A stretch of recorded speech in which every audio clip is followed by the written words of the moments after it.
నీ పేరేంటి? శ్రావణి. కంగ్రాచులేషన్స్ అన్నా, శ్రావణికి పాప పుట్టిందన్నా. వాడితో నువ్వు హ్యాపీగా ఉండలేవు, వాడిని వదిలే.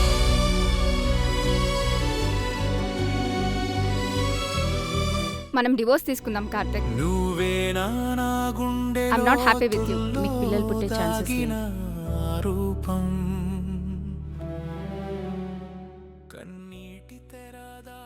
నిన్ను మళ్ళీ మా జీవితాలకు రావద్దని చెప్పాగా. ఏ జన్మ బంధమిది ఇంత ఆలస్యం.